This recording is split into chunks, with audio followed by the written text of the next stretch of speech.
पिछले 10 सालों में सरकार की नीतियों के कारण गरीब और गरीब हुआ और अमीर हुआ है, यानी गरीबों और अमीरों के बीच फासला बढ़ गया है।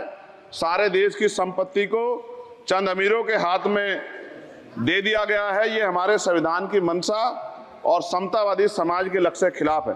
जो बजट SC ST को मिलता है, मेरे दाएं तरफ जो साथी बैठे उनको बुरा लगेगा।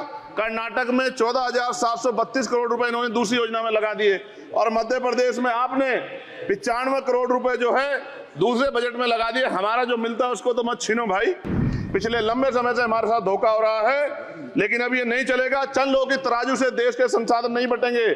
पिछले 10 सालों में सरकार की नीतियों के कारण गरीब और गरीब हुआ और अमीर हुआ है, यानी गरीबों और अमीरों के बीच फासला बढ़ गया है। सारे देश की संपत्ति को चंद अमीरों के हाथ में दे दिया गया है। ये हमारे संविधान की मंशा और समतावादी समाज के लक्ष्य के खिलाफ है। अतः हमारी नीतियां गरीबों के पक्ष में भी होनी चाहिए। जातिगत जनगणना SC ST OBC यानी कि जो बहुजन समाज के लिए आज जीवन मरण का प्रश्न है, इसके बारे में कोई बात बजट में नहीं की गई है। इसके बाद जनसंख्या के अनुपात में बहुजन समाज को सभी क्षेत्रों में हिस्सेदारी मिलनी चाहिए, तभी बाबा साहब अम्बेडकर का जो सपना है समतामूलक समाज का वो पूरा होगा। महोदय, एक ऐसा विकसित भारत है जिसमें आज भी सफाई कर्मचारी को पक्की नौकरी नहीं मिल रही है और उसको गटर में उतरने के लिए मजबूर किया जा रहा है। उनके लिए कोई अलग से बजट नहीं है। बजट बन सकता है अगर सरकार चाहे। SC ST को जो सब प्लान मिलता था, SPC का जो पैसा मिलता था, वो बजट से हटा दिया गया है। साथ साथ देश के स्तर पे आशा, आंगनबाड़ी, भोजन माता, ग्राम सेवक, PRD जवान, होमगार्डों के मानदेय में बढ़ोतरी नहीं हुई है। ऐसा कुछ भी नहीं दिख रहा है कि उनके जीवन में खुशहाली आ जाए। इनका मानदेय बढ़ना चाहिए। विधवा, वृद्धा, विकलांग पेंशन प्रत्येक महीने 500 रुपए से बढ़ाकर 5,000 रुपए की जानी चाहिए, क्योंकि महंगाई बढ़ रही है। देश में प्रधानमंत्री जन कल्याण योजना के तहत SC ST OBC और मुस्लिम को कितने घर दिए गए, इसका कोई आंकड़ा सरकार के पास नहीं है। देश में इसी तरह SC ST OBC के लिए कितने परिवारों को शौचालय की व्यवस्था कराई गई।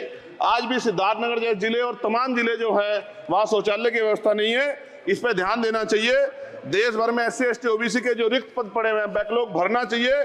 सरकार ने कुछ नहीं कहा।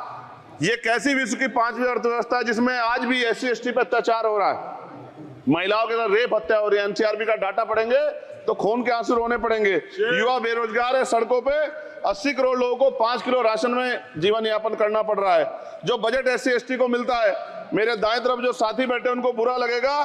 कर्नाटक में 14,732 करोड़ रुपए इन्होंने दूसरी योजना में लगा दिए और मध्य प्रदेश में आपने 95 करोड़ रुपए जो है दूसरे बजट में लगा दिए। हमारा जो मिलता है उसको तो मत छीनो भाई। MSP की लीगल गारंटी कोई बात नहीं हुई है। किसानों को जो 6,000 रुपए मिलते हैं उसको बढ़ा के 12,000 रुपए करना चाहिए और फसल बीमा जो है उसका सारा प्रीमियम सरकार भरे, किसानों पर बोझ ना लगे। रिजर्वेशन प्रमोशन में लागू नहीं किया गया, पुरानी पेंशन को बहाल नहीं किया गया, इस पर चर्चा नहीं हुई। देश में मनरेगा समय न्यूनतम मजदूरी की दर 700 रुपए होनी चाहिए। समान काम समान वेतन पॉलिसी लागू होनी चाहिए। जो रसोई की चिंता करते हुए 500 रुपए प्रति सिलेंडर से ज्यादा के दाम नहीं होने चाहिए, जो महिलाओं को राहत मिल सके। बिजली के दामों भी कमी होनी चाहिए। बेरोजगार युवाओं को 5,000 रुपए भत्ता मिलना चाहिए, जो बेरोजगार युवा जो है अपनी पढ़ाई या अपना खर्चा उठा सके। मैं अपने क्षेत्र के विषय में महोदय आपसे कहना चाहता हूं कि पश्चिम यूपी में नगीना में एक एम्स बनना चाहिए, एक IIT बननी चाहिए, एक IIM बनना चाहिए। नगीना लोकसभा में उद्योग धंधे लगने चाहिए। नगीना की कताई मिल जो है उसको पुनः शुरू कराना चाहिए। RRTC जो योजना है सरकार की, उसको मेरठ से आगे बढ़ाकर मुजफ्फरनगर, सहारनपुर से नजीबाबाद नगीना होते हुए उसको नगीना तक ले जाना चाहिए। साथ साथ नजीबाबाद से मुंबई के लिए एक ट्रेन चलनी चाहिए और नगीना, श्योरा, किरतपुर में रेलवे के ओवरब्रिज बनने चाहिए। सभापति महोदय, सामाजिक न्याय मंत्रालय को 13,000 करोड़ रुपए दिए गए और जनजाति कार्य मंत्रालय को 13,000 करोड़ रुपए दिए, कुल 26,000 करोड़ रुपए, जो कुल बजट 48.20 लाख का लगभग 0.54% है। जबकि हमारी संख्या 25% से ज्यादा SC ST की और बहुजन समाज की मिलाओगे तो 85% से ज्यादा है। और हमारे विकास के लिए सरकार 1% बजट 1% पैसा खर्च कर रही है, जो मिलना हमें चाहिए, जबकि मिलना हमें 25% चाहिए। ये ऊंट के मुंह में जीरे के समान है, कहावत हमने बहुत दिन सुनी थी। पिछले लंबे समय से हमारे साथ धोखा हो रहा है, लेकिन अब ये नहीं चलेगा। चंद लोगों की तराजू से देश के संसाधन नहीं बटेंगे। इस देश का बहुजन समाज बर्दाश्त नहीं करेगा। संसाधन का बंटवारा संख्या के आधार पे होगा। मान्यवर काशीराम साहब नारा लगाए थे, ना तो वोट हमारा राज तुम्हारा चलेगा, और आज हम कह रहे हैं ना ही वोट हमारा और नोट तुम्हारा चलेगा। इस बात का भी ध्यान जो है सरकारों को देना पड़ेगा। आपके माध्यम से सरकार से मेरी एक मांग है, सरकार इस योजना का लाभ भी अपने आप ले ले, श्रेय भी ले ले कि 1 लाख रुपए सालाना बहुजन समाज के अत्यंत गरीब परिवारों को दे।